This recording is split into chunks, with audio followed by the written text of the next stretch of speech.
When the lights are bright, the crowd is roaring and the fighters come out swinging. There's a corner amidst the chaos that often goes unnoticed. It's here where the real unsung heroes of combat sports make their move. The coaches, the trainers, the seconds who stand by their fighter's side, not just for support, but to be the voice of strategy. The fixer of cuts and the giver of water in times of thirst.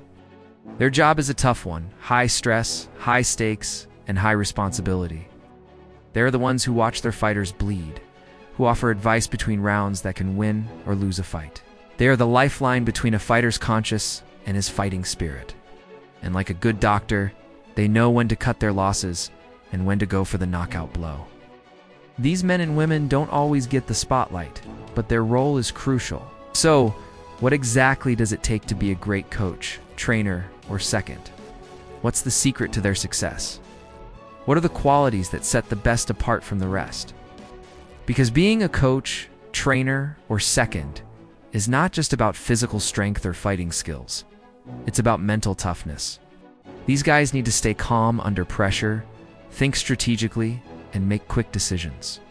That means no panicking when things go south and no losing focus on the big picture. They are the calm voice in the middle of chaos, the strategist who sees the whole board, the doctor who knows when to stop the bleeding, and the motivator who keeps the fighter's spirits high even when they re-down on their luck. Take, for instance, the legendary Freddie Roach, who trained Manny Pacquiao to become an 8-division world champion. Roach wasn't just a trainer. He was a mentor, a psychologist, and a miracle worker. He also knew how to motivate Pacquiao when he was down, and how to strategize when he was in trouble. Now, let's look at another example. John David Jackson, Floyd Mayweather's longtime trainer and uncle. Jackson was more than just a trainer. He taught Mayweather everything he knows about boxing, and he guided him through some of the toughest moments of his career. Jackson's mind was sharp, and he used it to his advantage, helping Mayweather to become one of the greatest boxers of all time. It's about understanding the human element, both your own fighter and their opponent. It's about reading body language, predicting reactions, and exploiting weaknesses. It's about knowing when to encourage and when to correct, when to attack and when to defend. In essence, it's about being a student of the game and never stopping learning. Take, for example, the legendary Custis III, trainer of Muhammad Ali, who needs no introduction. He trained Ali during some of his most iconic fights, including the Rumble in the Jungle and the Thrilla in Manila. Custis understood Ali's strengths and weaknesses, and he used them to his advantage.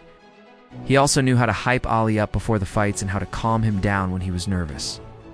Custis's mind was brilliant, and he used it to create some of the greatest moments in boxing history. Dundee was more than just a trainer. He was a confidant, a counselor, and a savior. Dundee understood Tyson's aggression and power, and he used them to his advantage.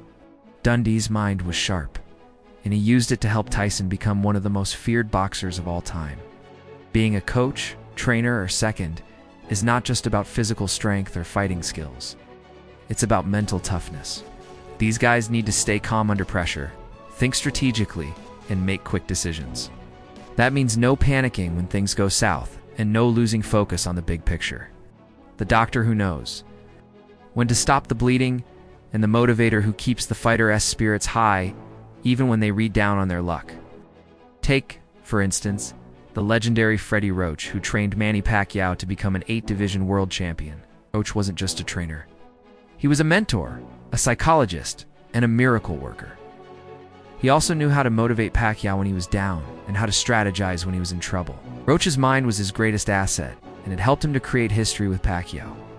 Now, let's look at another example. John David Jackson, Floyd Mayweather's longtime trainer and uncle. Jackson was more than just a trainer. He was a teacher, a father figure, and a trusted advisor. He taught Mayweather everything he knows about boxing, and he guided him through some of the toughest moments of his career.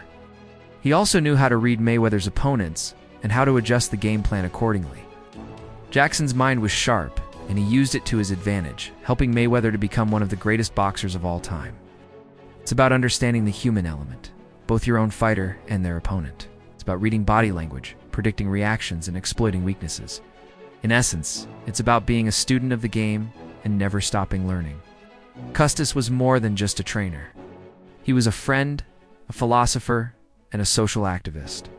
He trained Ali during some of his most iconic fights, including the Rumble in the Jungle and the Thrilla in Manila. Custis understood Ali's strengths and weaknesses, and he used them to his advantage. Custis's mind was brilliant, and he used it to create some of the greatest moments in boxing history. Now let's look at another example, Angie Dundee, the longtime trainer and manager of Mike Tyson. Dundee was more than just a trainer. He was a confidant, a counselor, and a savior. Dundee understood Tyson's aggression and power, and he used them to his advantage. Dundee's mind was sharp, and he used it to help Tyson become one of the most feared boxers of all time. Next, let's talk about their toolkit, the arsenal of skills and knowledge that they bring to the table. Being a coach, trainer, or second is not just about being a jack of all trades. These guys need to know how to cut and shape their fighters' hair, how to apply ice bags, and how to protect their fighters' health. They also need to know how to prepare their fighters' meals and how to keep them hydrated and energized. And of course, they need to know how to train their fighter in all areas, from footwork to striking techniques to defensive tactics. Basically, these guys need to be able to do everything related to their fighter's performance except fight for them. Take, for instance, the legendary Eddie Fuch, who trained Joe Louis to become the heavyweight champion of the world. He trained Louis during some of the most challenging times of his career, and he helped him to overcome some of his personal issues. Fuch understood Louis's strengths and weaknesses, and he used them to his advantage. Fuch's toolkit was vast, and he used it to help Louis become one of the greatest heavyweight champions of all time. Now let's look at another example, George Benton, who trained Michael Spinks to become the first undisputed heavyweight champion.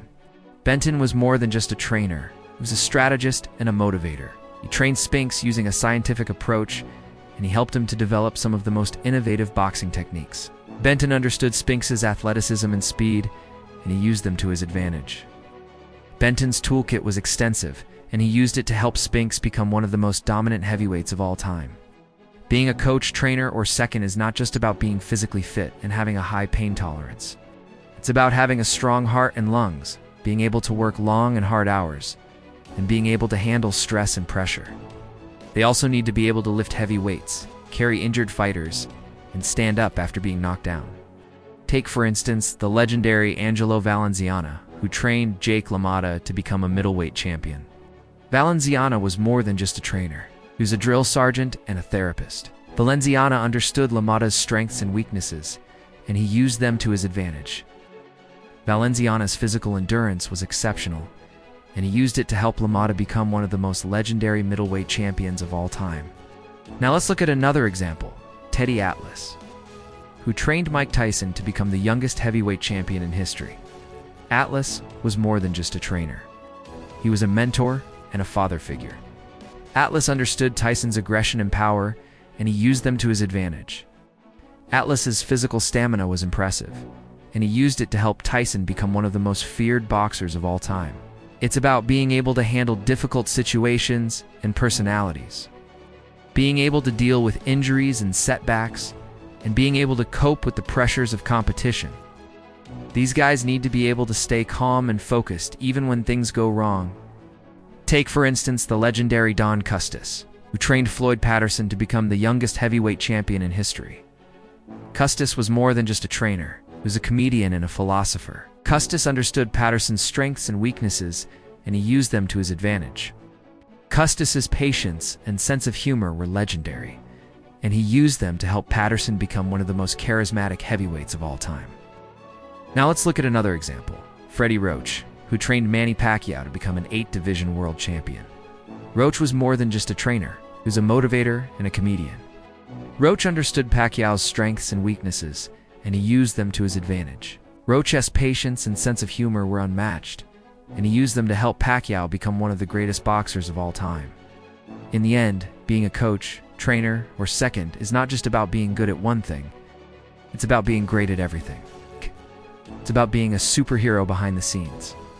Someone who doesn't get the spotlight, but who makes the fighter's victory possible.